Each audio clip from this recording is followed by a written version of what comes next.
Well, I keep it here. What's this one? This is the, what's your point?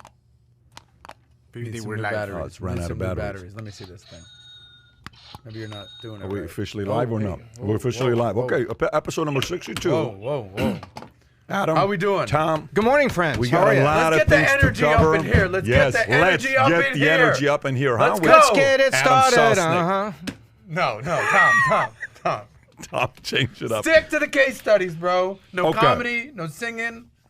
Stay in your lane. Last night, we had the last 2 days were board meeting days. So we had a bunch of people in town. We're having meetings, going back and forth. Yes, sir. Last night, we get back to the house. It's late, 10 o'clock. We're sitting there. I'm like, let me watch this few minutes of this Lakers Golden Celtics game. I'm thinking I'll watch a couple quarters, and I'm going to go. No, you just said Celtics game. Golden State Lakers game. Golden State How late- game. how Right? late were you Steph up? Curry against, East Coast. West Coast, you could go to sleep at 9:45. No. Here, it's midnight, Welcome to 1 the East o'clock, Coast, baby. East Coast, and then, Steph Curry If that thing and goes to Draymond overtime, you're up Green till make 2 a.m. that two turnovers, and then LeBron James scores the shot, and it's game over. By the way, do you know how many points Draymond Green scored yesterday? 0. 2 points. 2 points. 0 for 5. Yeah. 0 for 5 in 41 minutes. He scored I assume he had 2 a points. bunch of assists It and a bunch doesn't of matter. rebounds. You got to at least give 12 points in a game like this. Like, How they big contribute is a his little bit. contract? Remember, didn't he sign a giant? Probably He did. 80, He did. 100 The million, moment he something like did, that. his field goal percentage, free throw percentage, three-point percentage, everything dropped, meaning he just said, I'm a great defender, and that's all it is. Anyway, He's got to bring more to the table. I think so, man. I think if you're going to 2 win... points. 2 points, you 2 can't pull it points. off. 2 points. Come on, homie. Yeah, 2 points. So step 1, sign a big mega-year contract. Step 2, Forget about practice. gain 15 pounds. Step 3, stop working the cardio even though you gained the pounds. Step 4, forget about shooting. Step 5, cash those checks. Here's the crazy thing. He played lights-out defense. Lights-out defense. I mean, the guy was ridiculous last night in the way he played defense. And but, man, if he would have scored 5 points, it would have been overtime. If he would have scored 6 points, not 2 points, they would have won. They would have won the game. Yep. So that's... That has to be a conversation that they're discussing with the coaches. Draymond, you got to shoot the freaking But ball. Did you What see are the- doing? did you see I the actually walk-off don't into think halftime? the conversation's Yeah, being... Steph Curry. He's a beast when Dear he does God. that. Anyways, by the way, just so you know, last night, Tom, Yeah. for the first time in his life, watched the Ricky Gervais message at the Golden Globes. Yeah. Yep. Was his first time he watched it. He hadn't seen it yet. What'd you think of that? I thought it was shocking that one guy is up there speaking truth and poking. In So Hollywood. it was mixing it up. He got away with it. It was a lasagna of truth, poke, truth, poke, truth, poke, and everybody was really nervous laughing about it because some of the Meat lasagna or veggie lasagna? Where'd he go? no, this was all meat. He was heading Ooh. for heart. He was He heading said, for people's this hearts. is the speech where he said, get up there, thank you, agent, thank you, God, let's go, keep it moving. Yeah, he picked on Apple, and this is where he looks at Leonardo DiCaprio, and he said, hey, we got a problem here. If this thing goes 4 hours, by the end of it, Leonardo DiCaprio's date will be too old for him. Ooh. And so That's an easy joke with Leo. Yeah, but that's one of those, poking the heart that you're not supposed to do in Hollywood. And then the rest of it, Yeah. he was really good. He looks at Tim Cook. He says, Apple, do not lecture us on human rights, you with your sweatshops. Don't walk up here and say, thank you, people, thank you, my God, and everything. Just shut up and take your award and sit down.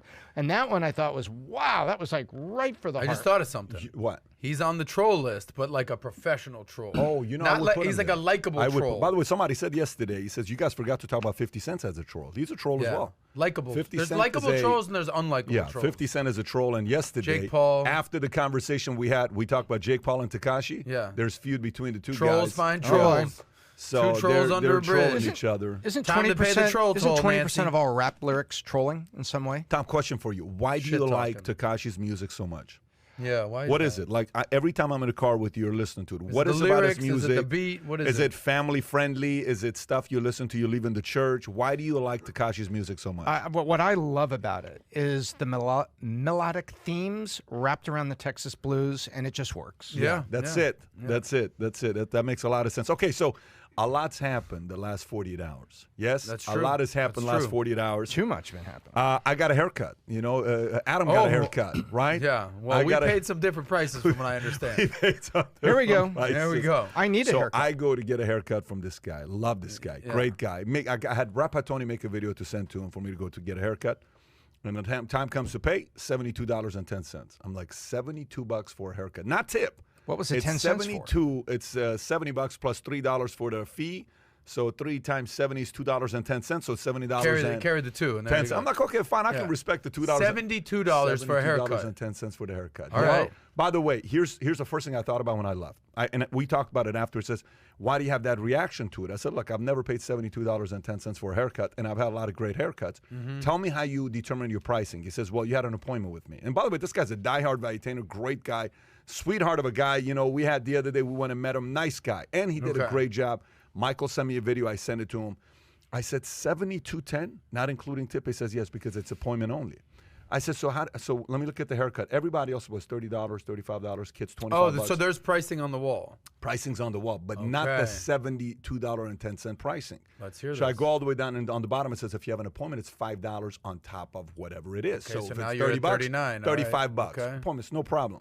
He said celebrity hairstylist nowadays is $72.10. By the way, you know what is crazy? Yeah. He is a celebrity in the barber community. No joke. He's got massive following. When he says celebrity haircuts, that means because you're a celebrity? No. For him, the hairstylists and barbers nowadays who have a following, they get these $1,000 scissors, they get this equipment. You know what's the first thing I thought about? Here's the first thing I thought about.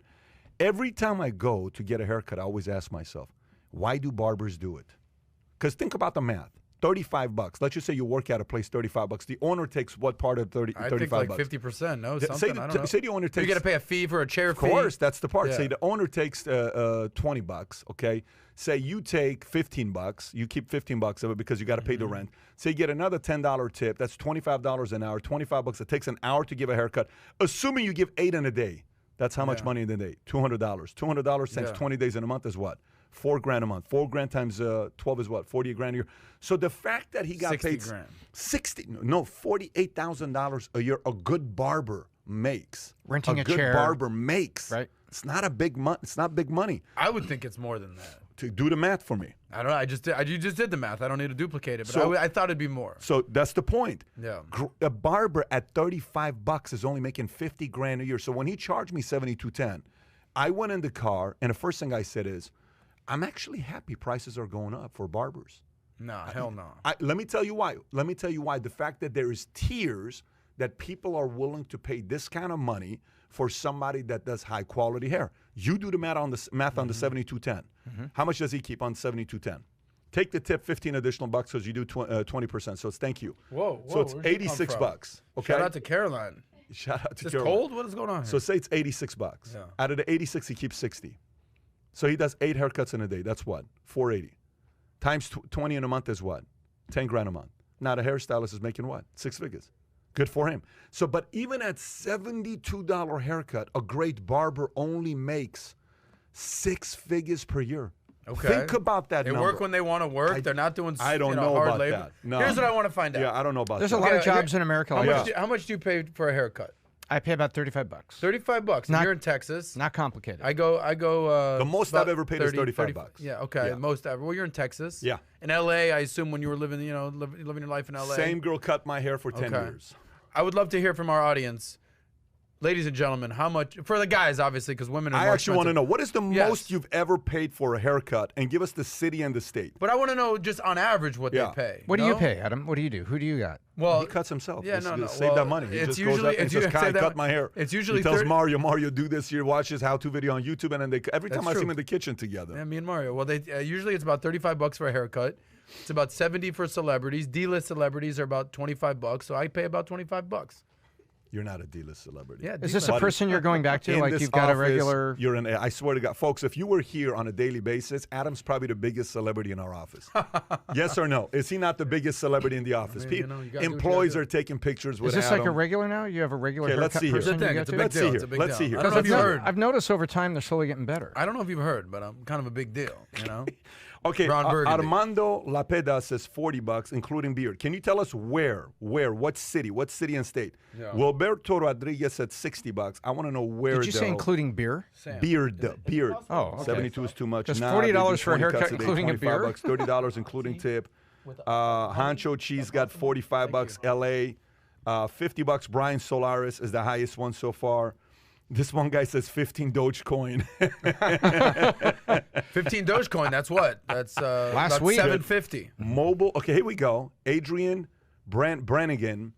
$100 mobile barber in DC. Fair enough. That's good to know, the market price for a mobile, because you're driving, say you're taking out time. So it's an armored car if it's $12 DC. Miami. Adrian said $100. $70 Oakland. 75 in Nashville. 40 bucks Burbank. $85 in Connecticut. That makes in Greenwich. What about my boy Roland? I like his vibe. He goes, my mom gives me a Wait a minute. free. 85 in Connecticut? Angel Cortez, 85 in Connecticut. We have a friend in Greenwich that we need to give his name to. $50 Miami.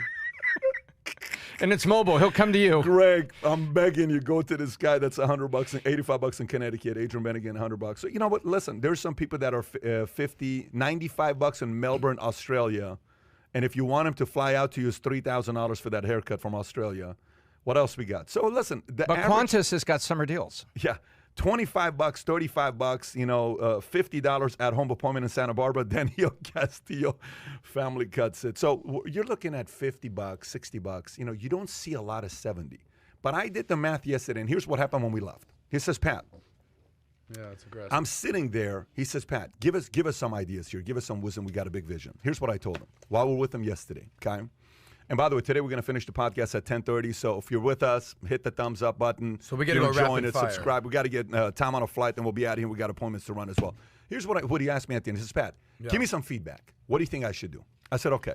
I said, do you want to be known as a great barber, or do you want to be known as a great businessman? What do you want to be known as? That's a great question. Yeah, so he says, I want skill at your profession or run a business. Yeah, because he says, I want to be known as a great businessman. I said, then you got to change your lens. He says, what do you mean? I said, so let me do something for you.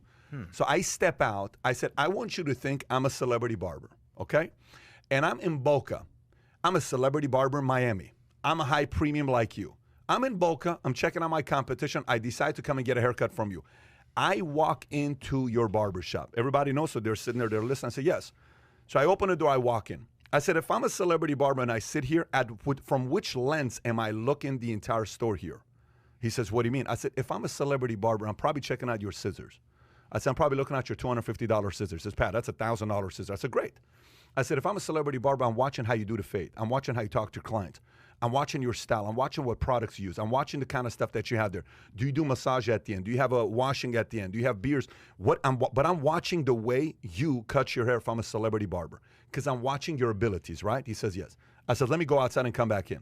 So I go outside, I come back in. I said, I want you to know the next person that's walking in is a businessman, okay? That everything he looks at is through the lens of a businessman. Fair? He says, fair. So I walk out, I come back in, I sit. He says, while I'm sitting here, here's all I'm thinking about. Why are those 3 chairs open? He's losing money right there. That guy just did a haircut. I've been waiting here for 30 minutes, took him to get a haircut. What's the price? $30. He gives him $20. He keeps in the $15 here. It took him this long to do a haircut. Math I'm doing, how many haircuts in an hour? Traffic, cost, electricity. How much money did he spend? How much do those chairs cost? Each chair, how much is he spending? How much does he make? I'm doing the math, right? He said, yes. I says, you don't have the lens of a businessman. Your lens right now is the lens of a barber. If you want to scale your business, you got to change the lens and start looking at your business to scale, not looking at your business as I'm selling $72 haircuts. Because a $72 haircut, you're making $100,000 a year. So if you got 3, 4 other barbers, you're making $2,000 a month off of these guys. You're really making what? 160, 170 a year. That's not $1 million business. That's a 160 net business. So the biggest challenge for some folks out there who are either the celebrity professional realtor or the celebrity professional loan officer or the celebrity professional whatever in any community, chiropractor. Do you want to be that, or do you want to be the one that has 40 chiropractor offices, 20 real estate offices, 30 mortgage offices? In order to do the other part, you got to change your lens. Simple as that. Great guy. I gave him a book. He says, what do I need to do to get you back here? I said, I need you to read this book. You read it. The moment you finish it, tell me you finished the book, write a paper on it. I'll come back to get a second haircut. He ordered the book last night, so I got to go back and get a haircut. I think it's amazing that, number one, you walk into you're just there to get a haircut. So what I'm seeing here is you're identifying all the leaks and missed opportunities in his business. So we saw you just do this for those of 100 lucky few that were there at the SLS meeting, and now we just launched the fact that we're doing the vault that's going to be, what, September 1st? Yep. These are the types of situations where you go into a barbershop and rather than, I got to get my hair cut, boom, now you're identifying leaks. Boom, here's you got chairs open. Here's a book I need you to read. You just totally changed this guy's life. But you know what's crazy? Here's what's crazy. Here's what's crazy. If you look at Tom, okay, if you look at Greg, if you look at you, if you look at me, Sam, everybody in this room here, right? The 21-year-old Pat When he walked into the mall, what lens did he have on?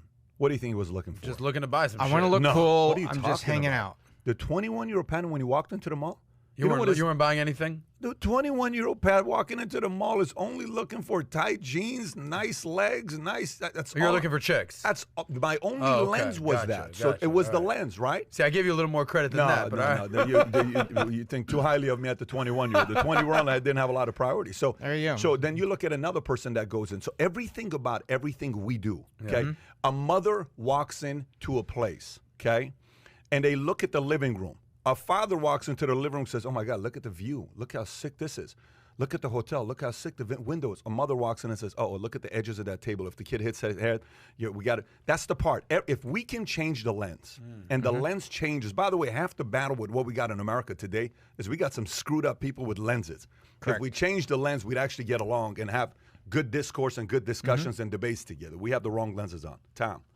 You know what's really interesting about this? And Pat, you and I were in LA, and there was a really amazing hair cutter. He was a celebrity guy. I think his name was Jose Hebert. You may someone be able to look it up. No, nothing. I'm just waiting on my tea over here. Oh, okay, go ahead. Waiting on your tea. I thought He's a the- celebrity. Yeah, I don't and know. If he doesn't get what he wants, If I don't he get has my it. tea, we're going to cancel the whole show, I thought Sam. we just had the What's going secret on? tea Go delivery ahead, here. Jose Anyway. Hebert. Yeah, I but don't know what's Jose going on. Hebert, I think it was his name. Yeah. But he used to wear like a white cowboy hat, and he had this huge brand. And what he did was he realized that having all these celebrity clients wasn't the path to making money. And my understanding was he used himself as the branded magnet, and he hired really good stylists. And so he turned it into a business where he always had his chairs full, and he brought great people in that want to be associated with him. And he was doing high-end celebrity and then a lot of wealthy people in Beverly Hills. And I always had a lot of respect for that. I said, wow, he's kind of figured this out, that he can only do so many haircuts, but he's the magnet. You know what I'm saying? He's the magnet. And so you look at that. So you use your personality to draw in the traffic. That's a business model some guys are No, that's using. exactly Yeah. right. And this guy, I don't know, somebody can look it up, but he was very successful in LA, and he was very well known. People would go from the Valley, from Chatsworth How do down you spell his last name? It was, I can say it, and I'm Oh, okay. probably So we're butchering it, gonna but it was take us a Jose while to Hebert, find. like Hebert or something like that. But he had a cowboy hat. He had long hair. Cool. He was- Sounds good. He was very slick. So but if you're in that's an LA, go check out Jose Hebert. Yeah, Get a Bill. haircut he may with be him. retired by now, but you know. Was that like 40 years ago, 30 years ago?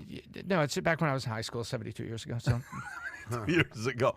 Okay, so Bitcoin had a rough Oh, week. Is yeah. that fair to say? I think we get That's- right into Bitcoin to see what happened with Bitcoin. Last 7 days have not been the best 7 days for Bitcoin. A lot of things been going on with them.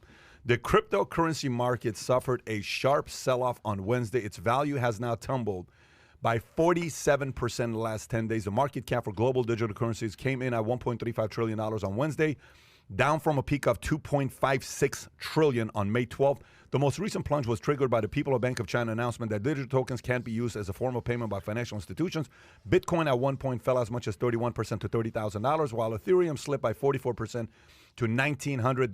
Bitcoin still hasn't recovered from Elon Musk's climate-related concerns over its mining process, which sent shockwaves across the digital asset ecosystem. However, having said that, today, I think Bitcoin is back up what? Bitcoin is back 20%. up 21%. Ethereum's back up. So they're making some kind of a progress. Wasn't Ethereum almost at an all-time high? Wasn't their all-time high? It was at an all-time high. 2,800, and they're like, what, 2,650 or something this morning? Nah, I don't know where they're at right now, but all I know is it dropped to a all-time. The last 7 days, it dropped to 1918, and I think at the peak it was 3,300. I think 3,300 was the number. The audience So will, the what are your comments will thoughts come about up what's and going on? tell us. What are your thoughts about what's going on? I think distribution is at play here. If you have distribution, you've got places to sell. And what China just said, sorry, we're closing the market, so no consumers. So therefore, they lose distribution.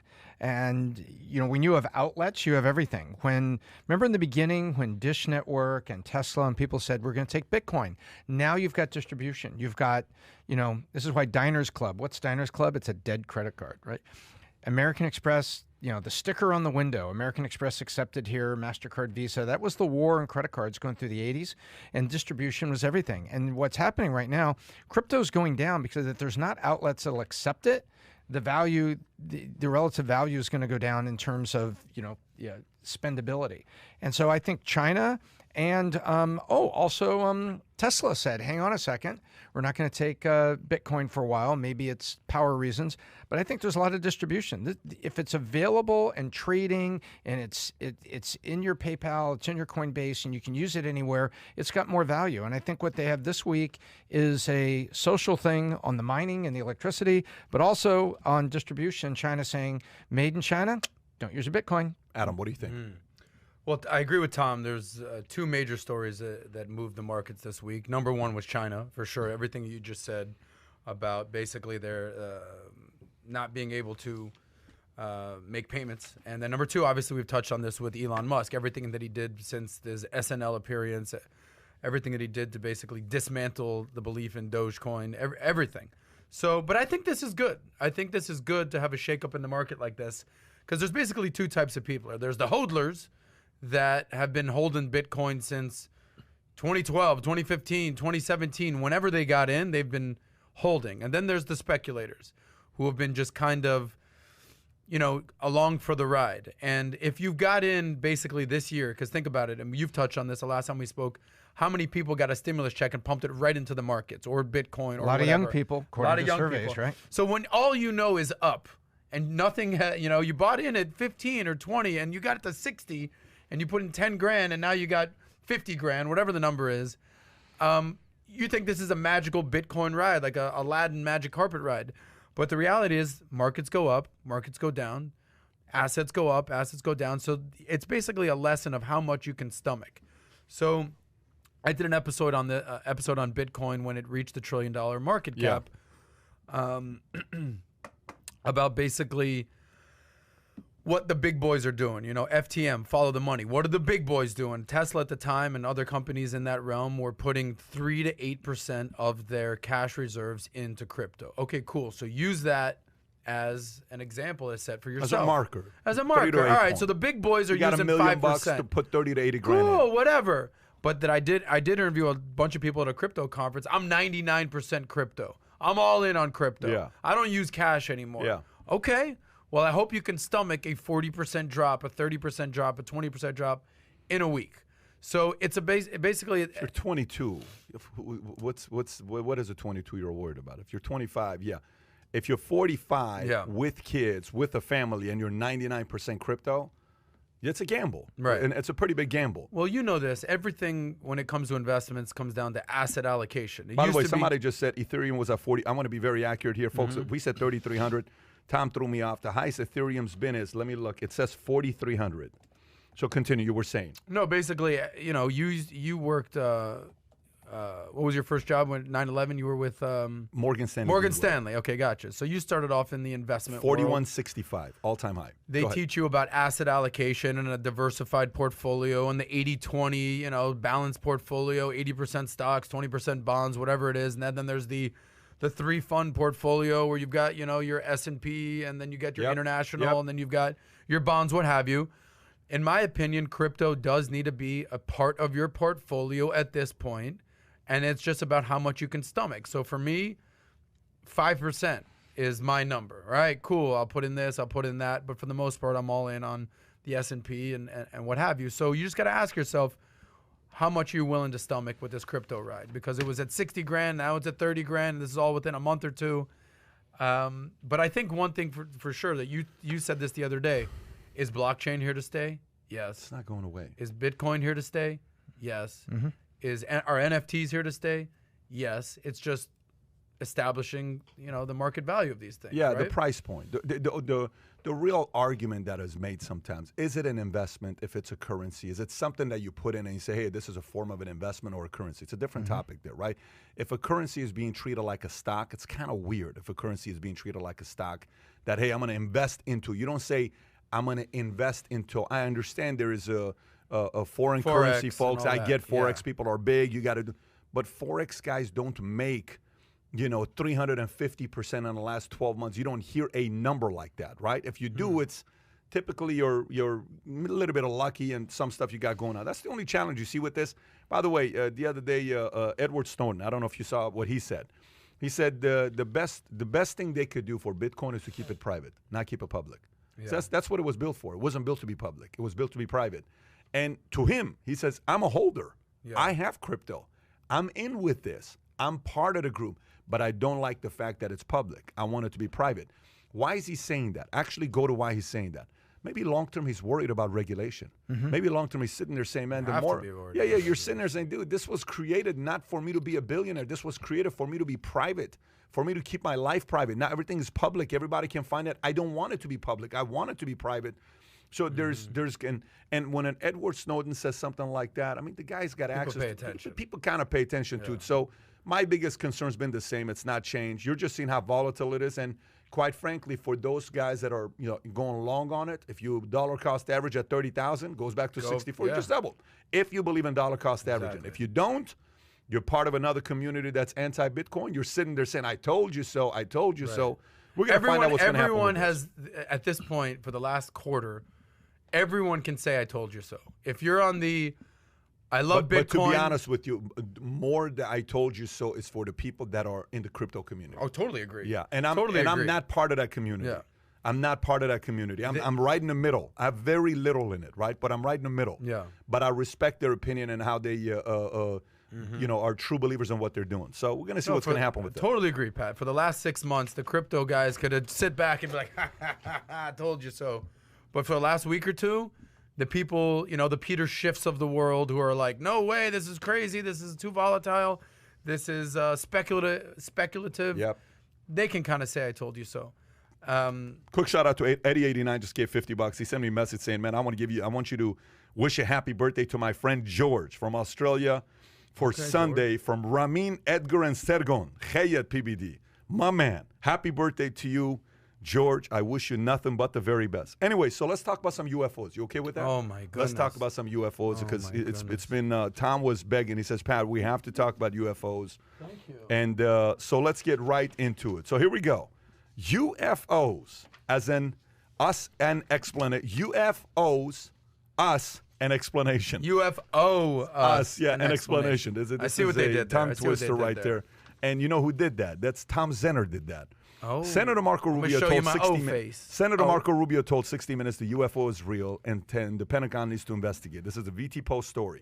Sunday night, Florida Senator Marco Rubio went on 60 Minutes and said there have been enough credible sightings lately to warrant some explanations and a full-fledged investigation by Congress. Rubio is the head of the Senate Intelligence Committee, so not only is he privy to classified info, what's going on, he is also in a position to help do something to try to figure out what these space vessels are doing here. The point Rubio made on 60 Minutes was TASE's flying objects are a serious risk to national security. Rubio demanded that the Pentagon prepare a report on what they know about the UFOs, and report should be available within a month. Anyways, did you guys see the video the other day? Like a bunch of videos coming out and pilots saying, look, I don't want to talk about it. I'm not somebody that wants to go on television.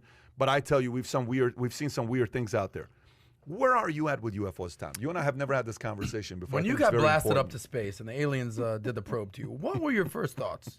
No, By the way, speaking of UFOs, I got to get a shout out to Caroline. This tea is out of this world. Really? Thank you. There you go. I appreciate that. Respect. Hey, that's Caroline. very nice. UFOs and out of this world. Very good. So you see what I did there. All right. Tell us about the probe. Go ahead. So what you did. No. This is crazy. This reminds me of a Tom, we're joking. We're messing. It's like a South Park episode where Cartman ended up with a satellite dish coming out of his butt. Remember that? I think something bad happened up there to me. All right, Tom. But so here's what I think. There are too many videos out there that are really credible. The Navy guys in San Diego, and you've got the pilots, you got the recording of the pilots talking, and there was something going on down there. They talked about the tic-tac, that it was a tic-tac shape. And it just disappeared, went underwater. Yeah, or something. Yeah. And they actually saw surface disturbance, So, I don't know. Tom, do you believe in UFOs or no? That's the question. Everybody wants to know this. Does the biz doc believe in UFOs? Is he going to do a case study on UFOs? I don't think I believe in like these elaborate civilizations or living under the crust of the earth. No, or living underwater. But I believe that there's something out there that's moving pretty quickly, and there's some sort of phenomena. And is it defense phenomena? And one part of the defense, isn't talking to the other part of the Defense Department about what they're doing. I don't know. I think it's I think it's a little creepy, and I can't explain what I've seen. And you've got so many videos that it's not guys at home using, Final Cut Pro to make something really kind of weird and interesting. I mean, they're showing it on Today, on History Channel, on Fox, on CNN, on MSNBC, that this thing goes up, boom, goes underwater, boom, boom, boom, just moving really quick. So yeah, I believe that. They interviewed a guy who was with the CIA. He says, "We're not saying it is a UFO. We're not saying it is a rap. Yeah, we're not. We're not saying we're not it against is. UFOs. All we're saying is it may even be something used by our enemies. It could be Russia. It could be China. They don't know what it is. All I'm asking you, Tom, specifically you. This is on the record. Your kids are watching right now. Yes. Brooke and Bailey are in school. They're ditching school just to watch you on the podcast here right now. That would happen. That would happen. So, do you believe somewhere out there there's UFOs? I believe there are UFOs, but I don't believe in some other civilization someplace. You don't. So you don't believe there's a exactly duplicate of Earth somewhere else out there in the space.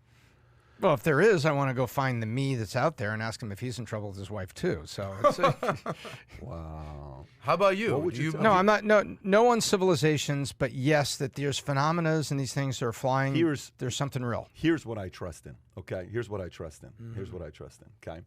I trust in math, and what I mean by math is the fact that if math tells us how much stuff is out there that we haven't yet done research on, math is probably leaning towards the fact that there's probably civilization out there. There's probably aliens out there. Math, I'm a math guy. Math is leaning towards there's got to be something out there. What that is, I have no idea. But there's definitely got to be something out there if you think about math.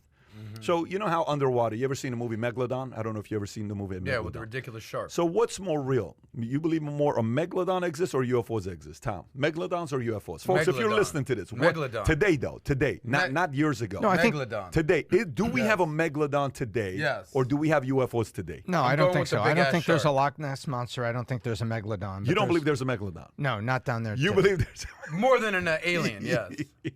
Do you believe there's a Megalodon? Yes, Megalodon. Megalodon. Do you believe there's a Megalodon? Sam doesn't. Kai, is there a Megalodon? I Well, in would say Norway- there's some sort of creatures like that. I don't know if specifically if like a I'm talking Megalodon, like a gigantic, bigger than one of these whale sharks that's could eat a whale shark if it wanted to. It's massive. 60 feet, 100 feet shark. I think all that's the way more up. likely than aliens coming at from. the depths No, I of the don't think oceans. so. I wouldn't underestimate it. So you think there's more likely? What are you going with? You think there's more? You're a math guy, so what's the math on this? Well, it's a lot easier to go a few miles underwater Yeah. than it is to go millions of miles in space. Okay. Which means if we have a few thousand miles to go underwater, whatever couple, how deep is the deepest part of the ocean? Do we know? The Marianas Trench is the deepest part of the ocean. How deep is that? I thought it was like the inverse of Everest. Kai looked this up. I thought it was like 35,000 feet, the exact inverse of Everest. So or it's something. By the what? way, it's pitch black down there. Sure it is. The fish even got like Kai, help me out light there. bulbs coming off their head. The deepest, Marianas Trench. Deeper than the abyss. how deep is it? 2,500 kilometers in length, 69 Yeah, there it width, is. 200 Minus 36. Yeah, I thought That's it was pretty like, damn deep. Yeah, and how big is 11,000 meters deep. Yeah, 36,000 feet. Tom, what is that in miles? Well, a mile is 5280, so it's closing in on 7 miles. 7 miles deep. Okay, so here's the thing. Just think about it. Okay, now go and see how deep is the space. Like, how far can the space go? You know what the answer? Infinity. What do you mean? Infinity. Yeah, That's exactly. the point. So if the space, How far is the atmosphere or the how much ocean has been discovered? Okay, leaves Do you hear that? unexplored. Yeah. Okay. approximately 5% of the ocean has been discovered. Okay, It that's leaves great. 95% of the ocean. Okay, I get it, but that's what? ridiculous. Okay, now go do the same thing with space. 99.999. That's the point. Okay. So if I'm So a you're math basically guy, saying you believe in aliens versus the megalodon. no, what Is I'm that fair trying to say is it's a lot easier to find out if we have a megalodon because you're dealing with whatever few miles versus it's mathematically very. Can you pull it up, Kai, or no? Well, It's mathematically extremely challenging to find out what is in space that's infinity. How do you find that infinity? You can't. So I'm going to lean towards we've only explored roughly 5% of the ocean.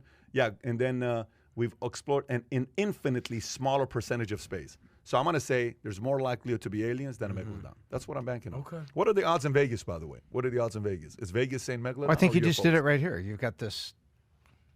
Do you know? You see it? Yeah, okay. So to me, I think I think there's some UFOs out there. I don't know what's going to happen with them. I have some thoughts on this. Say it. With the Go ahead. UFOs. Okay, so number one, why every time that they see, okay, number one, I think it's important to establish that a UFO is an unidentified flying object. Just because it's a UFO doesn't mean it's an alien. It's just something that they don't know what it is. It's unidentified. It could be a drone. It could be a plane. It could be a hot air balloon. It could be, a Megalodon that's flying. Who knows what's going on? It's a UFO. It's unidentified. Number two, why every time that there's quote unquote footage of this stuff, it looks like, your nanny cam that's in your baby's bedroom that you can From barely 10 see years ago, and it's real fuzzy. Exactly. Why is it always something you can't? So there was one pilot who said, yeah, I went up there every day. I saw something. Every day. This was a big 60-minute. So you went up there every day. You saw a UFO. You didn't want to bring a dope camera with you. You didn't want to let anybody know. You just kind of kept this your little secret every day. Nah, I don't know. And then the last thing, how I know for a fact there's no aliens, there's no UFOs, because when you become president of the United States, they tell you all the secrets. Nah, give it up. And if they told Trump there's some aliens, that mother-sucker is telling people, oh, I know there's aliens. He can't keep a secret. First of all, So do you I don't really think- believe that? Yes. Do you? No. I really believe that he's going to just No, run his mouth. You know what? The other day I had a Mike Baker on. Okay, Mike Baker is a former CIA agent. This interview is going to go live here soon. We had a good conversation together. You know what I asked him? I said, "How long is a CIA agent a CIA agent?" So well, it depends. 20, 30 life. years, 40 years, sure. How long is a president a president? 4 years, maybe 8 years. If you're FDR, maybe 16 years, 13 years, right? Not anymore, but not yes. anymore. But what I'm saying is 4 to 8 years. But a CIA agent, 20, 30 years. I said, do you think when the president becomes a president, they tell him everything? Do you think the person that knows everything about everything that's ever happened in the history of America that's kept secret, say, Area 51, you think they will tell the president everything? I don't believe that. I don't believe you're a person sitting here, you've been doing it for 32 years, you know stuff that 99.9999% of the world doesn't know, and you get a new guy who is an entrepreneur, a one-term senator, a guy that likes to rub people's back, okay, who becomes a president, a guy that is a smooth talker from Arkansas, a guy that's, very... What's wrong with Arkansas? Yeah, You're saying that they don't tell the president all You the think secrets. they're going to tell the president I everything? supposedly they're supposed to. Let but me I- ask you a question. What is the track record of any president that's been able to keep every secret to themselves? What's the track record of a president who's extremely ambitious, who's extremely competitive, to reveal an information to him that he's going to be able to keep it to himself? You don't think a president's going to sit there and say, let me tell you what I just found out today. Let me tell you something, dude. I was just in Area 51. Dude, I saw a 3-headed UFO. It was ridiculous. I took a picture. Check this out. I told the guy, take a picture. I'll take a picture with you. So he took a picture with the UFO. You're taking selfies with aliens. I don't think presidents know everything. I'm telling you, I don't think presidents know everything. I don't know who the person, I asked the guy, I said, who is the person that knows everything? He says, I don't know. There's got to be. I would say that's pretty true because I couldn't even keep everything from Hillary. Someone's always telling her stuff. That's right. I was in hot water all the time. Clinton. There you go. That Clinton. was actually pretty good. That's Clinton. my guy. I'm That's a Clinton guy. That's right. So yeah, I don't know. I don't know if they told Trump everything. You think they told Trump everything? No, can you imagine? Well, if they did, that secret would be the cat's out the bag. There is no way in the world they say everything. Okay. There is no way in the world. You think Trump would have used the information he knew to threaten them? Let's.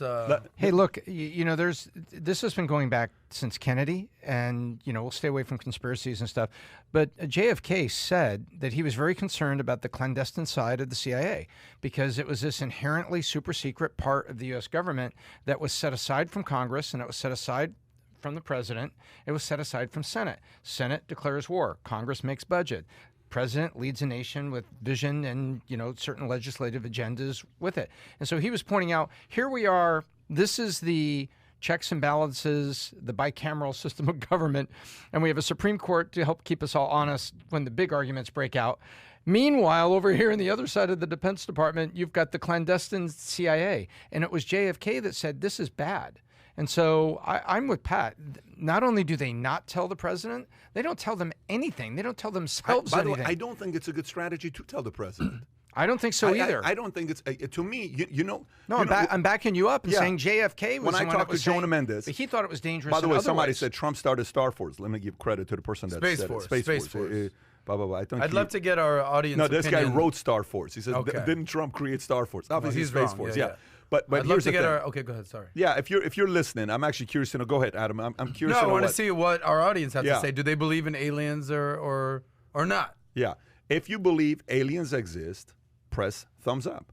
If you think they don't exist, press thumbs down. Like, let's just say if you're part of the Megalodon community, put thumbs down. If you're part of the UFO community, put Yeah. thumbs up. But here's the question. I'm talking to Chief Disguise Officer Jonah Mendes, okay?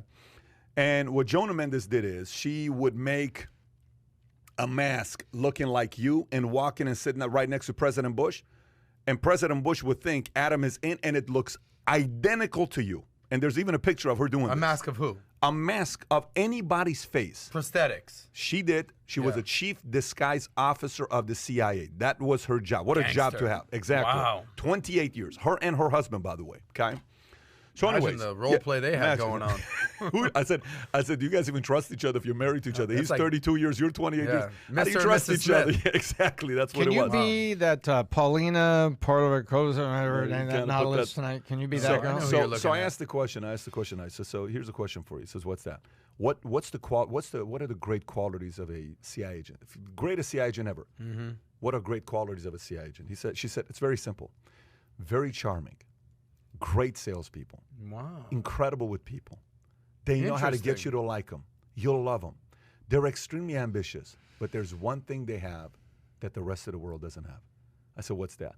When they discover what Osama bin Laden did and they saved the world, when they go get intel from Russia or China, Mm-hmm. and it was because of them that they saved the world, they don't need any recognition. They're not looking for glory. They don't need any Wow. recognition. Yeah. He says Ideal team that's player. what made a great CIA agent, because they don't go and say, hey, babe, you won't even believe what I did tonight. So you know this guy named Osama? Let me by the way, we met an Osama the other day, 3 nights ago, if you remember that, right? So yeah, you know this guy named Osama? Yeah. So I kind of stopped the whole thing tonight. No, you didn't. Like, imagine you made a girl at the bar. Yeah, So we, what do you do for a living? Oh, I work at this accounting firm. I'm one of the accountants there. How about yourself? What do you do? I kind of took out this guy named Osama. That's right. Yeah. Land a helicopter Can't in say his that. backyard, SEAL walk team upstairs, aired him out. So Uh-huh. you, What do you you need do? to I be do charming. construction. You need to be Charismatic. charismatic, a people Like person. you. But you're not looking for the Like attention. you, minus recognition. Okay, yeah. That's a problem for you. Yeah, I mean, just tag me in a photo. I don't care what you say. I gotta. That's all I need. Tag me in a photo. So the point But that's is, very interesting. Yeah. So the point I'm trying to make to you is, what is a president's DNA? A president wants what? They want the Recognition. recognition. They need of votes course. recognition. Wow. I think the So opposite. why would you tell the president Okay. everything? You shouldn't. Okay, all right. I wanted to be a guy. You ever met these guys that you talk to and they don't say nothing, but they remember everything you say? They'll sit in a room and they'll just go boom. You'll never catch them doing something like this. They never do this. They're They're just just sitting there. focused. They sit Yeah, there. and they're looking at everybody like this. They don't What blink. is the matter with this guy, right? But they're a computer right here. Mm-hmm. Okay, you said that, no problem. Got it. What does this guy say? Okay, got it. Still sound 2 hours later. Now one word has come out. They're the smartest person in the room, right? That guy. Those people weird me out. That's the guy that needs to know everything.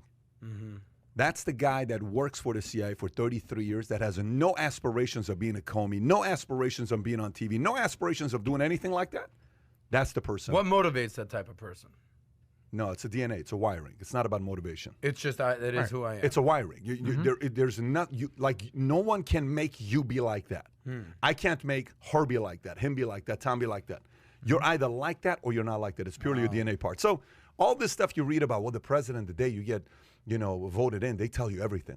They don't tell you. okay, I Not stand that. corrected. Yeah, Trump I don't know about that. didn't know about This the is not aliens. Disney's Book of Secrets. Yeah, where I they don't know go- about that. They, So- they go to that little leather book up So behind. you But hear if you about are the president, you're gonna say, dude, just let me know right now. There's aliens or there's no aliens. I gotta know. You're gonna ask that question. Sir, we can't tell you. I'm sorry. Didn't Obama say that? Didn't he? You got an Obama No, impersonation? Bush got an interview with Jimmy Kimmel. And Jimmy Kimmel asked But this week Bush, Obama said something about it, right? Didn't he? said something about what? UFOs. He said something about Trump this week in a book. I don't know if you saw that. Yeah, see what he low said about- down mother sucker. Did you actually? Do we have He that as a cursed. story, He Kai, cursed or me. no? He- He, times. boy, he dropped down into. Kai, do we have that as a story or no? Can you put that up? Obama Trump book. No, but Bush was being interviewed by Kimmel. And Kimmel asked him a question and says, so let me ask you a question. When you become a president, do they take you into Area 51 and tell you all the dark secrets, JFK, all that stuff, what happened? He says, yes. Are you willing to reveal any of it with us? No. So he did say that. He said yes, and then he said no. Okay, so what was all that no secrets talk? But do you really think you're going to tell them everything? Do you really think they're going to tell the president? Do you think that's a good business strategy? Let's play a game. Yeah. Well, Bush could just walk down the hall, talk to his dad back then when his dad was alive. Director of played. CIA, yeah. Yeah, Let's for say- many years. It's like, hey, Dad, did you really install Chimpanzee as the president of Honduras? Yeah, but that was just for fun. That was just kind of a weird weekend thing with the CIA. His dad's going to tell him everything. Go ahead. The old daddy approach. Go ahead. You were going to say Let's say you become president. PBD, President PBD. Yeah. All right? Hypothetical. You're elected. You're a Yep. 2-term president. Yep. Beloved. You're telling me that you wouldn't go into Area 51, you wouldn't go into the CIA and say, I want to know about this. Tell me this. You wouldn't ask is what I'm saying. Oh, there's no way in the world I'm not asking. Okay. I've never told you I'm Right. not asking, but I'm telling you. You're saying they might not tell you. I am telling you, it's not a good business model to tell. The only people that ought to know, is not our kind of regimes. It's a regime like UK, Britain, that the same person's going to lead for 40 years, 30 years. Not our model. With the Because- high turnover, the attrition rate. And here's why not our model. You want a guy to know something who leaves. The next guy comes and trashes him for 8 years, hurts his legacy, and that guy is going to go and use that against the Right. other politicians inside to say, I swear to God, if he says anything, I'm going to disclose this information. Ta-da-da. You don't think that kind of negotiations happens behind closed doors? No, there's certain It's too things. volatile. I'm with There's Pat. It's no just way too in the volatile. world it's a good strategy to tell presidents everything. No, it's just correct. And remember, we all, the first week of any presidency is retaliation politics, right? What is every new president for the last 4 new presidents, and it's not a Republican or Democrat thing. We've had 2 Democrats, 2 Republicans, right? What do? They issue executive orders, and then we're all looking at CNN saying, how many executive orders did Biden issue versus Trump versus Obama versus Bush? And all these executive orders come out, which is basically undo this, undo that, undo this, redo this, prohibit this, enable this. And the executive orders are flying off the shelves. And so that the first move is to use the executive order to bypass legislative process on both sides. So you have retaliation politics and stuff. I'm with Pat. You don't tell those cats a lot of this stuff, because it's an impulsive, attention-based world. Yeah, it's really interesting. Hollywood did a reasonable job with it. There's a great book out called Charlie Wilson's War about the true story of. Wasn't it a movie? Yeah, I think Tom Hanks was in that. yeah, and Actually, Julia Roberts. It's a great story. Hollywood did it. It was an entertaining Hollywood movie, but the book clearly showed, and there was a lot of people that commented on the book that said, "No, this is the way it happens." So. Watch the movie with some popcorn, enjoy it, folks, but then go read the book, and you understand what the clandestine services group of our government is all about. And, I thought it was very interesting that a lot of people weighed in and said, hey, this book was written by Charlie Wilson. Yeah. But there's a bunch of things in here that are very accurate for the way that groups within your government have congressional hearings and do secret stuff. And so I don't want the new president to know everything. There's a lot of stuff that I think it's a risk. You don't want that. You don't. By the way, 130 people press thumbs up versus 11. So your Megalodon community, it's 11. The UFO community, 130. So that many people believe in You've the been alien watching community. Meg too many times with Jason Statham. I think that you great just movie. take off 1 week and go back to your coming usual. for you, Meg. Go back to your usual. So let's talk about the story. This whole thing with microwaves. Well, okay, can I say last thing? Yeah, go for it. That just shows how desensitized we are. Oh, breaking news, there's aliens. All right, cool. Like, did you check out my latest Instagram post, though? Like, that's how desensitized we are to aliens. Oh, yeah, there's aliens. It's cool. They were here. What do you mean desensitized? Meaning, yeah, it's here. It's a part of it. I believe in aliens. They were here. There's UFOs. It's no big deal. All right, cool. What's up? What's on TV tonight?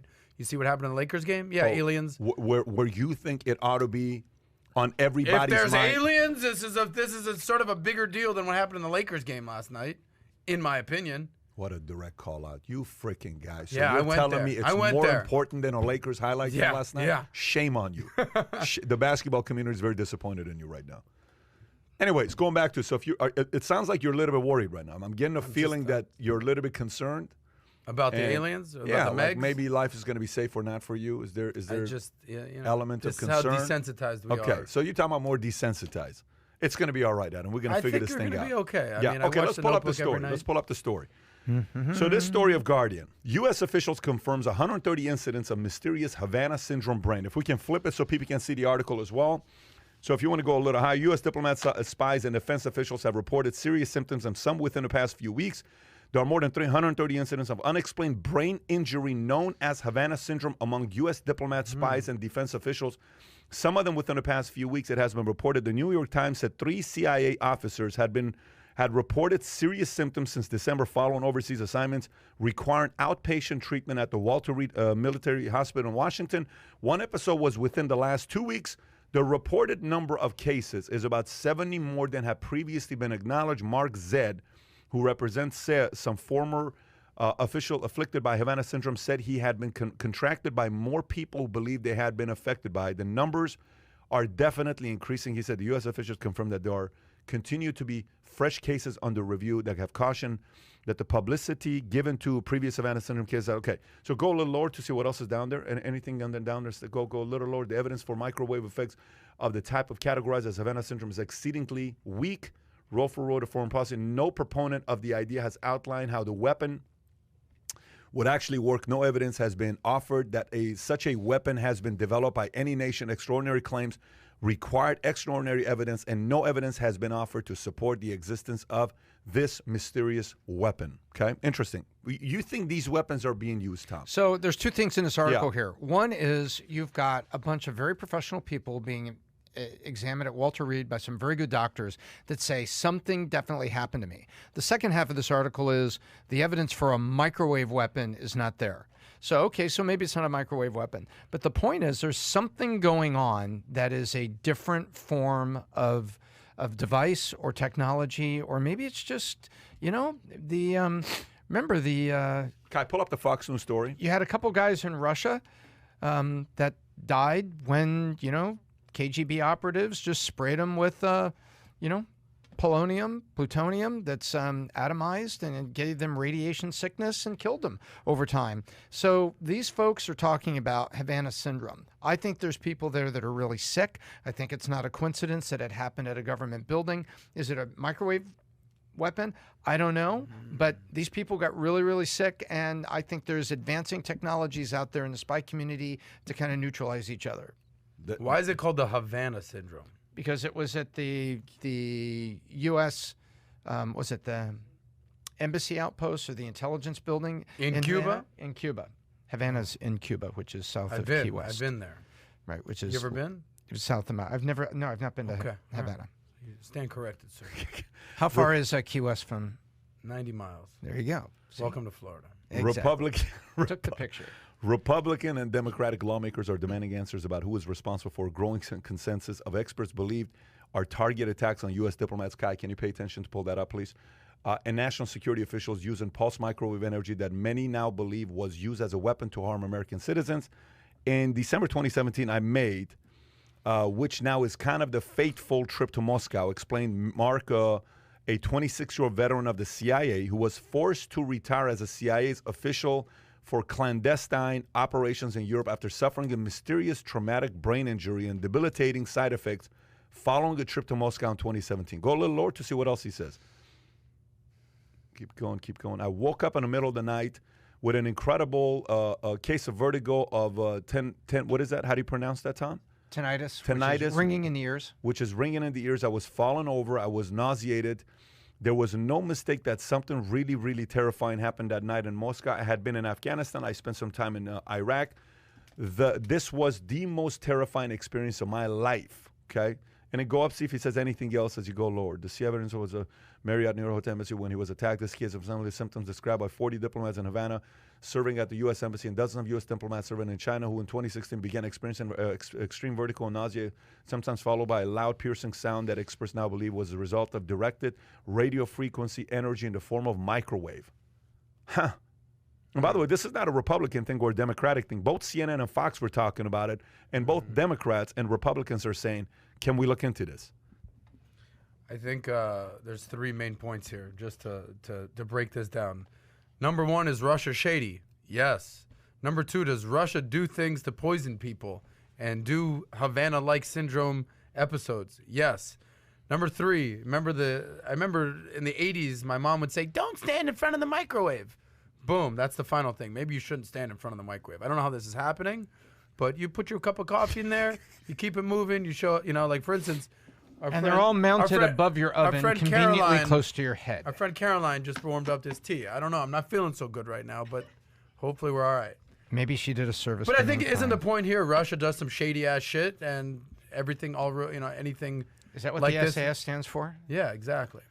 Method of weapons have changed dramatically, man. Like the days of, when I was speaking to Mike Baker, I said, Mike, how do you change this up? He said, change the method of a military budget that we have. We're spending too much money on weapons that you're not going to use for war. You're just not going to use for war. We have to spend more money of our budget, say $1 trillion of our budget needs to be spent towards like bio-warfare intelligence, learning about these types of attacks that are happening, the cyber warfare. We're not prepared for that. That's kind of what he was talking about. So I don't know. It makes you like really maybe think fund a about lab in Wuhan that could work on a virus. It could be. Oh, you see what he did there? Okay, Tom, See you what he just did went to, you said, you just 11 minutes ago said conspiracy JFK, and you went to a different direction, and then you just dropped something like that. You went to No, Wuhan. no, it is conspiracy, but the point is. Have you been to Wuhan? I have not been to Wuhan, no. You've been to Havana. I thought for sure I've been to Havana. But you've not been to Wuhan. Well, I love the wet market. Have you ever had raw chipmunk? Man, tasty. The the point is, let's assume there's no lab in Wuhan and nothing like there. But the point is, do you think governments have labs that are experimenting with biological agents that could debilitate armies or populations? Do you think U.S. Yes, does? I think they all do. I think everybody is. I think they're all playing in these new realms, exactly what Pat says. Another aircraft carrier, another battleship, another, nuclear rocket that's not going to be launched. Oh, God, we hope. But then what are they doing on the other side? How do you handle big populations? Poisons, biological agents, interference with power grids. I mean, and that's the other thing. What are they investing in? They're investing in things that don't make people sick, but they're looking at things, how do we hack in and shut down power grids? And like somebody has hacked in and shut down part of a gas line operation system that disrupted part of the East Coast of the United States for energy transport. Yep. That's real. I think you hit the nail on the head, Pat, that, things have changed, so warfare will need to change. Rather than tanks, maybe you need microwaves or biological warfare. Things have changed significantly since you were in the Army, yeah? Dramatically. Oh, yeah, dramatically. I think, investing, what direction you make your investments in, but also realizing that as you get bigger, you may not even know, like a 17-year-old hacker may be an enemy of yours. It's who you offend right now, man. You got to be so careful with who you offend right now. There are so many. You may be a 40-year-old guy who's done well for yourself financially. You could offend the wrong person that knows certain ways to hack into certain things and makes your life a living hell. It's a complete different ballgame today. I agree. So it's not just Russia or China. The war many people may be playing is a different war than the government may be playing. It's a complete different game today. Well, very different game being played today. With that being said, it's like let me put it to you this way. Say you know how to do jiu-jitsu and boxing, MMA. We go in a street fight. You can 99.9% of people, they go out, a guy comes up to you at the bar, pushes you, punches you in the face, you drop him, and next thing you know, he's on the floor crying, and you take out 3 of his friends. That makes good for a good video, goes viral on YouTube, takes off, right? But say you do that to an 18-year-old kid and you talk trash to him and you're the UFC MMA guy. You know how to fight. That guy ends up following you. He finds out who you are. He finds details about you. And he makes your life a living hell and you're wondering what the hell happened. The UFC, the jiu-jitsu stuff doesn't matter today. Just like tanks, weapons, M16s, Fs, these things don't matter with today's war. It's just the reality of it. Wow. It's a very low-key China method of attacking versus the look how powerful we are attacking. It's very different. Dana White would be very upset to hear that. It's just the truth, though. Yeah. It's very. But here's the thing: who the hell is going to buy a pay-per-view of 2 hackers going at it against each other? Hello, 17-year-old from Toledo is. Well, Pat, you should apologize to the hackers right now. I'd like, on behalf of the Soy Boy community, no, you're right. You're right. Don't target us. We're nice people. Check this out. We have your best interests in mind. Going back to what I was talking about, Charlie Wilson's war. They figured out one thing. The Afghans did not have better technology than the Russians did. But they figured out one thing. If we could give them basic Stinger, and all Stinger is simple little, missiles. You might call it a bazooka, but was just a missile, and it shot down helicopters and airplanes. So it was not huge, secret, super Star Wars spy tech. It was just, let's just give them an ability to hide behind the rocks, because they didn't march around in big groups or big battalions like the Russians did. So 5 Afghans could be behind a rock and knock down a helicopter. And that's how they eventually chased Russia out of it. It was low tech, and it was asymmetrical. You fight this way, we fight this way. So it's asymmetrical. And now it's a digital war. It's an economic war. The war is being fought so differently. It's not about war armaments. And actually, if we break into a giant conventional bombing and assault war, it's really, you're stepping backwards with somebody. That's not the way the next war will be fought if it happens to be China. I don't disagree. By the way, Caleb Box. Maybe with That's Iran, my guy. Maybe What's Iran up with and Caleb Iraq. He just gave $50 and he said, if Yeah. there's another atom in the galaxy, we are all doomed. That's for Oh, sure. Caleb. Yeah, he said that about you. Okay. All right. Caleb took a shot. I'll remember at that, Caleb. Okay, so next conversation, next topic is, yes. We can't hear you, buddy. Turn on. That's Kai's buddy, by the way. Yeah. Caleb. One thing that I think is Activate interesting as well Kai. is war now, it's not nations against nations. It could be one rogue Osama bin Laden versus a country or this and that and the other. And also, even going back to the Korean War, is in some ways you can win by just not losing or just not giving up, like the North Korea did in Vietnam as well, where they didn't win, they just tired out, to where America then lost interest in the war, and that led to America losing. So there's different ways of winning wars, and especially now when it's not a whole nation versus a whole nation, Yeah. it's a lot different. You got to give a shout out to Kai. I mean, the guy for fun reads, Teddy Roosevelt books and Winston Churchill books. This is where he's getting this stuff from. He's a strategist. So thank you, General Lude. Bank of America will raise its minimum wage to $25 an hour by 2025. Okay, Bank of America, folks, if you're looking for a job by 2025, Bank of America is giving $25 an hour jobs, which $25 an hour is a $50,000 a year salary. Okay, so let's read this.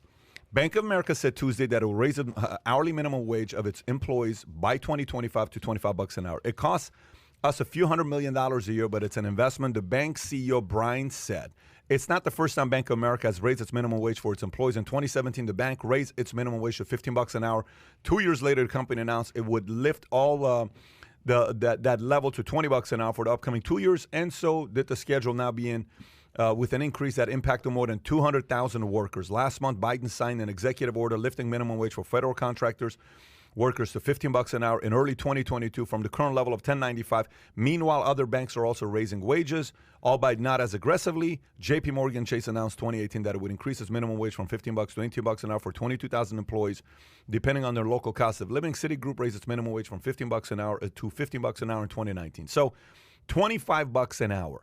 Is Bank of America really raising their minimum wage to $25 an hour? Or, Tom, are they saying, we just want better pool of talent that we're paying for? We're willing to pay $50,000 an hour, because $50,000 a year, because at $50,000 a year, we're going to get a 4-year degree, we're going to get experience, we're going to get this, we're going to get that. And is this a good marketing campaign, Tom, for B of A? I think it's a populist marketing campaign around the simple phrase $25. However, what you accurately point out is that there will be talent competing for those jobs. And by the way, by 2025, the number of humans that are in bank individual branches down the street is dropping. There's so much, all banking is being automated, so much is done online. I mean, you take a look at that. You mean operation goes lower because you so these are going to this is going to be people in headsets and call centers, because the corner branches, I mean, they're harder and harder to find. And by the way, that's actually a very good question. Can we ask a question here? When's the last time you went to a branch? Last time I went to a branch, it was I was forced to, and what I was forced to is like a gun to your head type. No. Kim and I were Bank making rob situation. Kim and I made a transaction, and they had to have a bank check. So I had to go in and get a cashier's check and then FedEx it. Last 6 months, how many times have you been in? That's a better question. 0. Okay, so 0 last 6 months. If I didn't have to be going and get a cashier's check because we had a large So transaction, once in 6 I months. wouldn't have gone in. How about yourself? All my needs were taken many care times of. last Maybe 6 months? once a quarter. How many in the last 6 months have you been in the branch, Caroline? 0? Not even once? Sam? Maybe once? Nothing? Once? 0, Kai? Kai, we can't hear you, Kai. My bank We can't hear you, Kai. I'm turned on. Go ahead. Get it together, Kai. What's going on over there, buddy? General Patton. My bank doesn't even have a branch here, so. Damn, I don't even got my bank. Don't even have branches. That's how good my bank is. Okay, if So you're, ultimately, the hang point on, is, let me ask the audience. I'm actually But the curious. first time you see Helsinki Federal, you'll know that's where Kai's headed. If you're watching this, when in the last 6 months, how many times have you walked into a branch at a bank? I'm actually curious. Comment. We're watching your comments. Go ahead, Adam. Go ahead, Tom. No, so I think this is Very good basically, point, by the I think this is going to be call centers and basic processors in these large. 50K minimum. Yep, and 50K minimum. Not a bad gig. It's for a probably call going to center be. job. There's going to be a lot of people competing for those $50,000 a year jobs. Here's what we did. If you remember, just 5.5 years ago, we're in Texas, and we're going through hiring people, and Texas minimum wage is $7.20. One day I sat there and I said, guys, we're not doing this anymore. Moving forward, we're hiring $15 an hour. And we started hiring $15 an hour, and the quality went in a better direction. So it's not you're increasing your minimum wage to me. It's what you're saying is we are willing to pay more money for better employees. By the way, to the people of the minimum wage community, what B of A did to the minimum wage community said, whether you like to increase the minimum wage or not, we don't care what you think. We are willing to pay more for better talent. So the market has to compete to get these jobs, and then the market has to improve to keep these jobs. B of A is not saying, our minimum wage is going to be this much. No, B of A is saying, we're only looking at hiring people that are worth $50,000 or more. That's what they're saying. That's correct. If you are not worth $50,000 or more, we're not hiring you. That's what they're saying. But the interpretation and the way you sell the story, it's kind of like, it's a $25 minimum wage. America may be at $15, but we're going to be at $25 minimum wage. Great marketing, but I think B of A, smart. It's going to cost them $100 million. What's $100 million? A few $100 million to B of A. Nothing. They make billions on top of billions on interest. Adam, any thoughts on your end? Yeah, I think this comes down to one of your favorite words ever, which is competition. So they're competing with the Chases of the world and the Wells Fargos of the world and the Citigroups of the world, and they're basically drawing a line in the sand and saying we're better, we'll pay more, we're looking for better talent. And I think something that it's very important to point out: minimum wage. Talk about this. What are the key words in this? Wage, obviously your pay, and minimum, absolute lowest, bottom of the barrel. Minimum, you get the minimum pay, you get the minimum effort, absolute minimum. Something that I've come to recognize since being with Valuetainment for the last year or so is that minimum wage, the whole fact that it's actually bullshit. It's Wait a minute. What did you just say? I went there. Watch your language, I'm trying. I try my best. Oh but my gosh. Soy boy on fire. The fact that 725 is an absolute minimum. Yeah. Who the hell is taking that job? Like, you're either a high school kid, or you are lucky to even be in this country, or you're just willing to accept the absolute minimum because your skill set is less than desirable, let's say. So the fact that this is definitely something, you would hear, this is an evolution of thought. Minimum wage, they should be paying more. Corporations should be paying more. Yeah. They should pay their No, fair man, share. that's not how it This works. comes down to the individual. If you're 40 years old and you're still somehow making minimum wage, dude, what are you doing with your life? Right? So this is more about the individual recognizing. Totally agree. I'm better than this. Yep. They're only paying minimum wage. I guess that's what they're paying. Yep. What kind of a loser are you? Wow. Right? Yeah, I'm fired up. This microwavable. By the way, this yesterday- microwavable tea just got me fired up. Yesterday I'm at Love's, or 2 days ago I'm at Love's with Jen. We're eating at Love's. This guy stops by, Range Rover, nice looking Range Rover. I think his name was Jeremy. Maybe it was with a J. Gave me his business card. Said, man, I love the podcast. I'm watching all the podcasts. I'm watching all your stuff. Love the fact that you're in Boca. What do you call it? I'm in Boca, and we're glad to have you here, all this other stuff.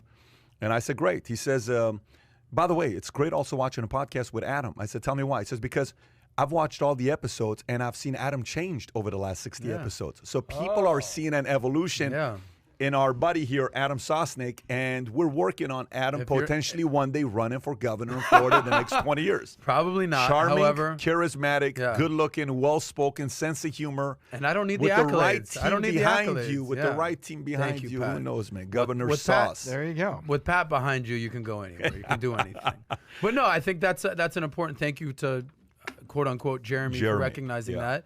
I think that's something that we all could recognize, is that we're so, unless there's somebody pushing you and asking you, all right, well, why would you think this? So And why maybe- don't we do this? Yeah. It's interesting you're saying this because just yesterday, we're in my office. We're going through topics for podcast, right? I got Yes. 2 minutes before I have to jump on a Zoom. Okay. And you bring up the Yes. topic of abortion. Well, I'm you like, brought it oh up. my, I did not bring it up. It's Kai's It's- stories. oh, yeah, it's in the Kai stories we stories, have here, okay. right? Because of Abbott. Let me read it to you. Caroline here? And then we're going to go there. This is when Tom probably wants to step out in a Yes. minute to get on his flight. So Governor Abbott signs fetal heartbeat bill banning most abortions in Texas. This is a USA Today story. He signed into law Wednesday legislation that prohibits abortion once a fetal heartbeat is detected, effectively banning most abortions in the state. The restriction puts Texas on the vanguard among states challenging the boundaries of Roe versus Wade, the 1973 landmark Supreme Court case that established a woman's legal right to abortion. There's not a specific time frame tied to the restriction, and fetal heartbeats can be detected as early as 6 weeks or 6 weeks from women's last menstrual period, not since the start of her pregnancy, according to American Congress of Gynecologists. Opponents of the law argue that it will prohibit abortions before most women are even aware that they are pregnant, effectively outlawing the procedure. It also does not include exceptions in cases of rape or incest, a caveat that has long been the standard in abortion law. So I read the story that we have on talking about it today because of what Abbott's doing in Texas. All of a sudden, you're like, what is this all about? Yeah, I was then- fired up. Yeah, you were fired up. And then we got people walking in, and I got to talk. What do you think? Like, What do I you got to think? Zoom in 30 And then seconds. I'm No, like, dude, Pat. I'm not doing it right now. I got to get Yeah. on a Zoom. I'm getting Yeah. mentally prepared for a Zoom. But you guys leave. Yeah. You go outside. I polled Zoom- everybody. My Zoom lasts 30 minutes. I come out. You guys Yeah. are still having a heated debate. Oh, yeah. Walk us through what happened with your experience yesterday because I know nothing about it. What Well, happened? I think this is something that the fine people of Texas might want to consider is actually polling women That and sounded seeing like- what they have to say.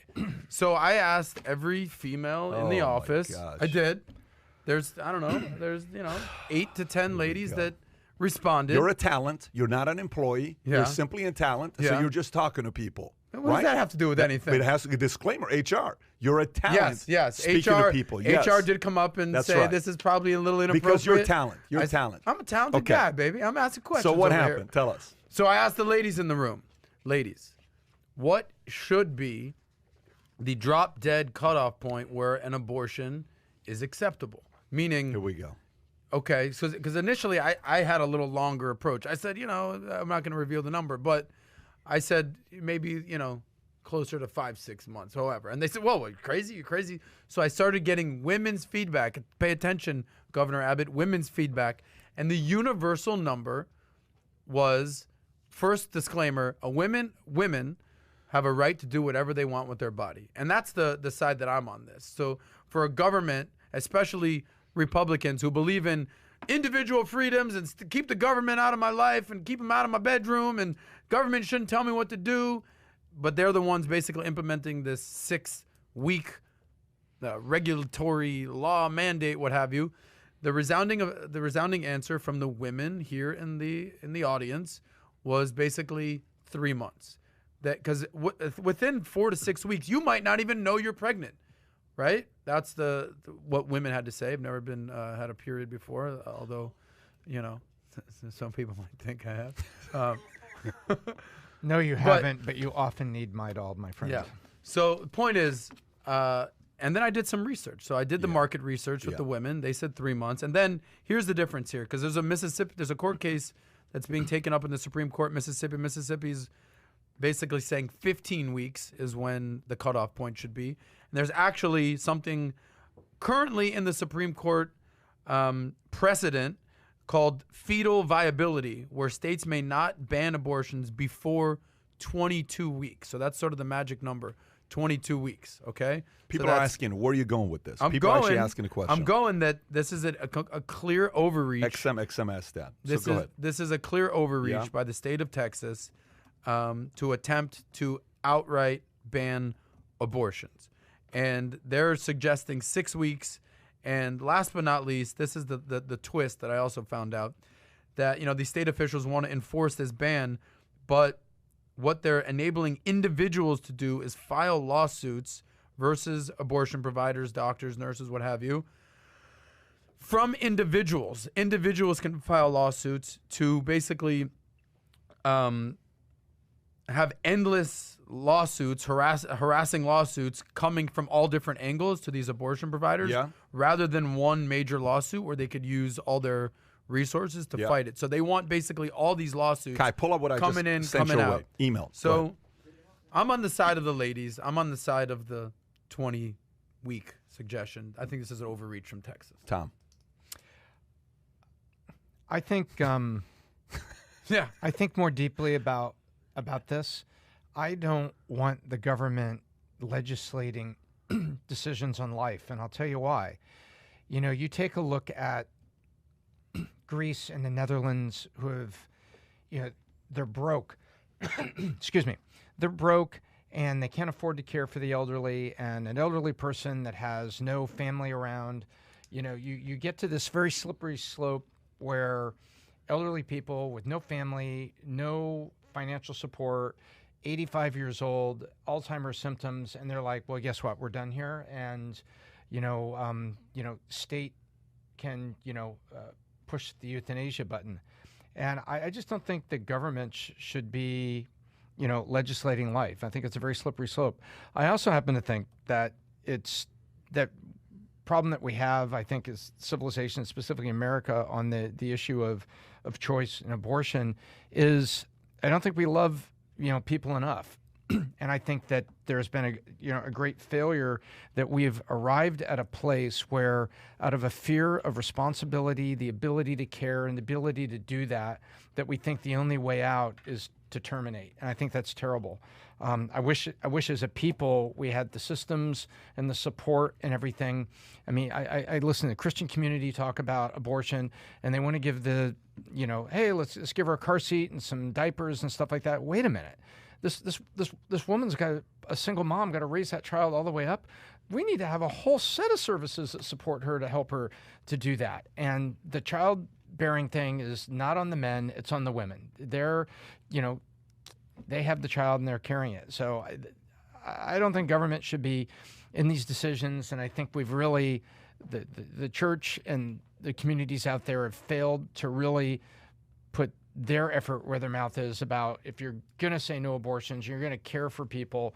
Let me tell you, the Bible says that religion that God our Father finds faultless is true is this: take care of widows and orphans in their distress. And I don't see churches doing enough to do end-to-end taking care of people, so that we can say, if we've got this point of view, we're going to go end-to-end because that's what God said. God loves life. God wants this. So why aren't you going end-to-end to help that single mom go all the way up to high school, to help her have the resources to do that so she can work and get care for that child? No, we say stop the abortion and we'll legislate it on you. Me, I'll tell you, my Christian viewpoint, I believe God's the ordainer of life, but I'm not ready to step across the line and draw boxes around people at their moment of freedom when they're deciding what to do. But I'll say, I sure as hell wish that we as a civilization, as a people, and as Christians, we're going more end-to-end and not just saying let's stop abortion, but let's start loving and supporting people so they can get that child all the way to high school and support that single mom. Because the dad's gone. A lot of times. Or if you want to pull up that, there's a lot in there, and I'm sorry, PBD, but I'm telling you. Did you have a response to No, it? I just think something that's I thank you for the heartfelt response. Genuinely, Tom, that was deep. I think something that's pretty disgusting is the fact that Texas, quote unquote, does not include exceptions in cases of rape or incest. And I know that that's probably, maybe 1% or 2% of these types of situations. It's not a big deal. But I think that's disgusting not to account for that. Were you at the meeting that Dudley hosted 11 years ago where they were showing how much it costs to test whether you're pregnant or not? Because those machines are very, very expensive. Do you know how much a machine and he was costs? talking about focus on the family, donating machines. Do you know how? Well, we were raising money to buy a few machines. And each machine, you know how much each machine is? At the time, $54,000. Wow. A machine to just go and make sure, like, you go test it to find out if you're pregnant or not. And as opposed to just like a 1999 tested Walgreens? Yeah, but the machine, yeah, of course, the machine to kind of go and do the real stuff. The real stuff, just kind of check you out. Do you have an ectopic pregnancy? Are you healthy? What's going on here? There's a lot of questions with it. This is part of healthcare, people. Machine that was like $54,000, and the percentage that we're sharing that most individuals who are pregnant, girls who are pregnant, they're afraid to go in, they're afraid to talk to somebody, they're embarrassed, so they just don't want to go out there and talk to the doctor because what if mom finds out? It's a lot of different stats to it. But if you can pull this up, Kai, the one I sent you, the first one, and then let's go to the second one. So this is from Gallup, okay? This is Gallup, and it's recent. Go to the date to see when this was given to us. I think it's 2021. Okay, go up, because the dates go all the way up to 2020. Perfect. So if you go all the way at the top, this is the second one or the first? Okay, right there. Do you think abortion should be legal under any circumstances, legal only under certain circumstances, or illegal in all circumstances, right? So look at the colors. If you can flip the screen so people can see it, dark green is legal only under certain circumstances. Green is legal under any. Gray is illegal under illegal in all circumstances. So if you look at illegal, it's 20%, okay? That's 20%. Do you see it? If you look at it legal under any circumstances, 29%. And if you look at legal under only certain circumstances, is 50%. Okay. So I'm willing to bet the 20% is probably Christian, church-going. They're probably have certain pro-lifers. faith. They're pro-lifers. You got then you got the rest of the percentage. If you want to go up to see historically how much this has changed our opinion over the years, okay? How much has changed our opinions over the years? Go over here. There you go. So this is actually very interesting. So same exact thing. Legal under any, legal only under certain, illegal in all, and I have no opinion about it. So this is 2020, and it goes all the way down. If you look at it in 2020, legal under any is 29%. Go back 30 years. Let's go to, keep going. Look at 1989, still 29%. Keep going. What's all the way at the bottom of the number that they have on there? 1977, 21%. 1980, 25%. So it's not moved at all. It's not moved. That's the point. So it's not moved. Now, 45 years. And by the way, the one in the middle also hasn't moved. And illegal, all the way, go all the way to the top, guy. Go all the way to the top we were looking at. Right there. Legal only under certain, hasn't moved. Illegal in all, hasn't moved. No opinion. People have gone to 2%. It used to be 4%. People had an opinion about it before. Now, more people are having opinions about it. So this hasn't really moved much in the last 40 years. There's a group of people that are staying on one side. There's a group of people that are staying on another side. Some say, well, the kid doesn't have a choice yet. It's got to be on the mother. So the priority becomes mother chooses what to happen with the baby. Some are saying, well, wait a minute. That's the baby. You should have had protected, safe sex. You shouldn't have done unprotected sex. If you're doing that and you have your baby, you should take responsibility and raise the kid. That debate's going to go on for a long time. Scientifically, if you say when it's a heartbeat, 6 weeks, man, you can go through it. So if it's saying, hey, when is the person, when is the baby really alive heartbeat, the numbers are numbers if you want to go science. So if they go science, so the only thing that a pro-choice argument has is the woman has the right to abort. It's okay whether they want to abort the live baby or not. It doesn't matter. The argument lately, the last 10 years, some politicians have been pushing to say 36 weeks, 38 weeks, 40 weeks, even the day of. You're hearing a lot of those. That to me that's is extreme. I'm just telling you. Yes. So there is extreme, but I think something that the whole purpose of our show is to eliminate the extremes on the left and the right. Yeah. To eliminate the extreme, like for instance, I don't want to name names. There was someone that had the conversation yesterday. He said, I think the woman should have the baby no matter what. Rape, incest, I don't care. They need to have the baby. Yeah. He said, that is extreme, bro. He goes, yeah, I'm extreme. That's aggressive. You're telling me if your uncle rapes a 15-year-old, the 15-year-old has to have the baby? That's absurd. But also at the same other extreme, you're a month out from having the baby. Yeah. You're 8 months pregnant and you're considering aborting it. That is extreme. So it looks like 50% of the people said it should be legal under certain conditions. And I think that's the reality in America today. Final thoughts, Tom? People have got this long-standing argument of when does life begin? And what I want to know is, why does compassion stop? And so everybody wants the baby to be born, but where's the compassion to be? If the society said life is really valuable, and if something like this happens, it's unfortunate, but we're going to support that mom, support that child, get them through school, give them the best chance to go, then we don't need the laws, because we as a people would say, wait a minute, this is terribly unfortunate. Maybe it was careless. Maybe it was reckless. Maybe it's irresponsible. Okay, but you've got this woman there with a child. We want the child to grow up in such a way so that they can have a fighting chance, not to have a encumbered youth and maybe grow up in the wrong kind of neighborhood, wrong kind of choices. Where does compassion start? I don't care where life starts. I want to know where compassion starts, and why does compassion seem to end when the child is born. Yeah. Because if we were a society that thought that way and thought long term, and people have heard me use my upstream downstream arguments, if you don't want to have problems with poverty and a lot of things happening downstream, then you need to go back upstream. And upstream is showing compassion and finding ways to support the single moms and the children and give them a fighting chance through life, regardless of how that child came to be.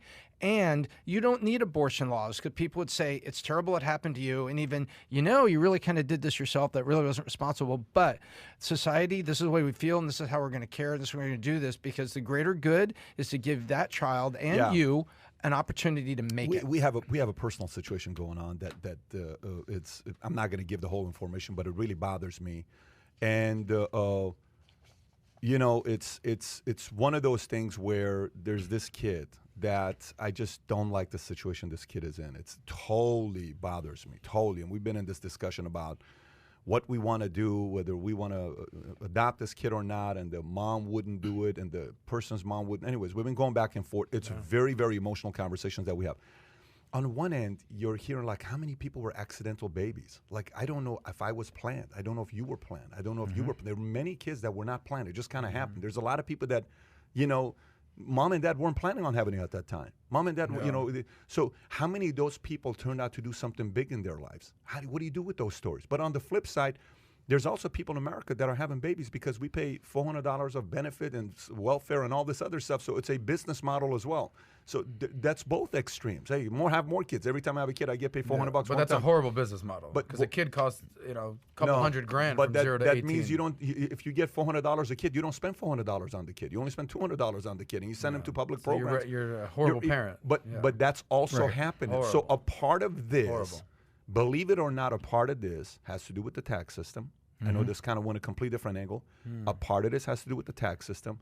A part of this has to do with churches not doing their part. They're looking away and trying to get a bigger building, a bigger building, a bigger building, a bigger building. We're doing another building budget, another building budget, another building budget, right? Versus let's actually go do the work and, and nothing against those bigger buildings. I'm okay with some of the big, but I don't think it's just one person or another person's fault. I think it is something that we got to have more conversations about. And the extremes, we kind of got to get rid of the extremes in the room when you're negotiating. I agree. Having said that, we got to get Tom on a flight at Palm Beach. Tom's got to go. I got to give a shout out to somebody real quick. Go for it. Real quick shout out to Tom Ellsworth. He's usually known for bringing his big ass brain to the podcast. That's what you're known for. But today you brought your heart. So that's nice of you, buddy. Thank you, Good Adam. to see that you got the heart in that. And by the way, last week, this Tuesday, I thought it was your best session on the podcast, what you talked about with Palestine and Israel. Okay. Thank you. I got so many commentaries saying Adam is I'm changing my views on Adam. Adam actually educated me. I felt he was being very Look at us compassionate. So if we're in the moment of giving each other love, this was a good moment. All right, everyone put your hands together but right now. I want to give one last thing here. A couple shout outs to people. One, Ruben gave $10. Pat, I'm a 4th generation barber, and we are working on an app that will disrupt the hair and beauty industry. We want to join you.